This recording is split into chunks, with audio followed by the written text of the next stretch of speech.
प्यारे बच्चों, आप सभी का मंगल हो। व्यवहार ज्ञान के बारे में जितनी बातें करी जाएं उतना ही कम है। ग्रंथ के ग्रंथ लिखे जा चुके, इसके भी कई सेक्शंस बन जाते हैं। यहाँ पे मैं एक ऐसे व्यक्तित्व की बात करता हूँ। उसमें दो व्यक्तित्व हैं। एक तो है आपका ईर्ष्यालु व्यक्तित्व, एक है आपका वहमी व्यक्तित्व। इन दोनों पे पहले ही बातें हो चुकी हैं। फिर भी ईर्ष्यालु व्यक्तित्व क्या रहेगा, वो चाहे कितना भी सज्जन हो, लेकिन मन ही मन वो जलता रहेगा, हर चीज से जलेगा। उसके अंदर ईर्ष्या पैदा हो जाती है। वो शब्दों से भी कई बार नहीं बोलता। आपको लगता है इतना सज्जन आदमी, इसके बारे में तो ये शब्द कहना तो बहुत गलत है, ये तो ऐसा है ही नहीं। घर वाले भी इस चीज को मानते हैं, लेकिन हकीकत में क्या होता है, वो बेसिकली इतना ईर्ष्या से भरा रहता है कि अपने साथ वालों का, अपने परिचित का, अपने रिश्तेदारों का, अपने मित्रों का, किसी की बढ़ोतरी उससे कहते देख ही नहीं जाती।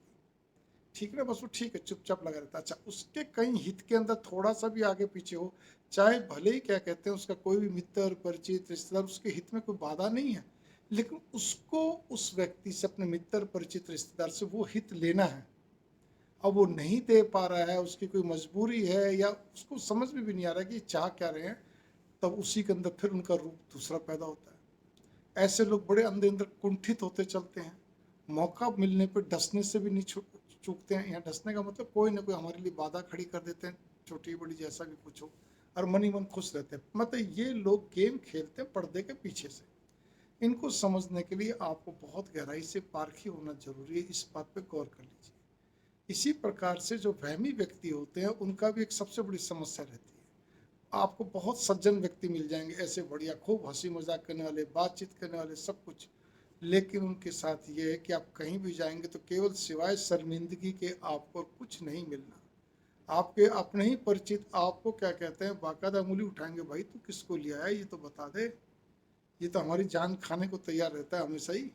क्योंकि वो लोग हर चीज़ में चाहे सही हो, लेकिन इस किसी भी पॉइंट्स पे क्या कहते हैं, वो सहज नहीं होते हैं, सरल नहीं होते हैं। वो इतनी खोद खोद के हर बात को बात करते हैं, खोद खोद कर, कि सामने वाला बहुत ही पजल हो जाता है, इरिटेट हो जाता है, चिड़चिड़ा हो जाता है, अनमना सा हो जाता है। तो ऐसे व्यक्तियों के साथ तो कभी भी कहीं नहीं जाना चाहिए, ना इनके लिए कहीं सिफारिश करनी चाहिए। याद रखिए, क्योंकि इससे कोई आपको भलाई मिलने वाली नहीं है। तीसरी चीज, ऐसे लोगों के साथ फिर ऐसे ही चलता रहता है जैसा भी है। वहमी होते हैं जीवन के हर क्षेत्र में, घर जीवन हो, क्या कहते हैं सोशल लाइफ हो, चाहे कोई भी चीज़ हो। ठीक है, क्योंकि जीवन में हर चीज़ केवल वहम से नहीं चलती, कि ये कहने से काम नहीं चलता जी, आखिर हमें पूछने का अधिकार को। अरे भाई, कोई एक बात पूछ लो, एक पॉइंट रख दो, दो पॉइंट, थोड़ी कि हर बात में बहुत गहराई से कहते हैं आप लोगों। अच्छा, जो इनका विषय नहीं होता, अगर डॉक्टर ने तो डॉक्टर बनने की चेष्टा करेंगे, इंजीनियर ने तो इंजीनियर बनने की चेष्टा करेंगे। मतलब कोई भी सब्जेक्ट को ले लो, उसमें पूरी तरह सामने वाला ही फिर तड़प के खड़ा जाता है। तीसरा व्यक्ति तो ऐसा होता है, उसको भी आपको समझने के लिए बहुत ज़्यादा आपको गहराई की जरूरत होती है। ये वो व्यक्ति होते हैं जो आपकी बजाय तारीफ करने के अच्छे ढंग से कहीं ना कहीं आपकी काट कर जाते हैं, और वो जानबूझ के भी नहीं करते, वो स्वभाव बस। वो बात को ऐसे हंसी में ले जाएंगे या कुछ न कुछ कटाक्ष कर देंगे, जैसा उनका स्वभाव होता है, लेकिन आपके लिए भारी पड़ जाता है, और आपका जो आपका परिचित है उसके सामने आपके माइनस पॉइंट गिने जाते हैं।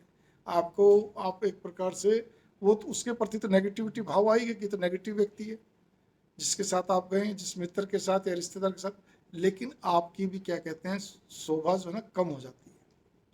तो इसीलिए इन तीन व्यक्तित्व से बच के रहो, ज़्यादा अच्छा रहेगा, बढ़िया रहेगा।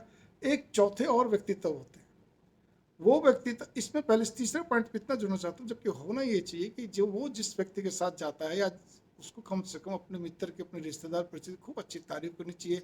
अगर उससे गलती है तो उसको भी ढकना चाहिए अच्छे ढंग से, पर उसको वो नहीं कर पाते हैं। उल्टा उसके अंदर कुछ न कुछ कहते हैं, कटाक्ष करते हुए ऐसी बात रखते चलेंगे जिससे कि आपको शर्मिंदगी महसूस होगी, सिर नीचा होगा। ठीक है, चौथा पॉइंट, चार पॉइंट,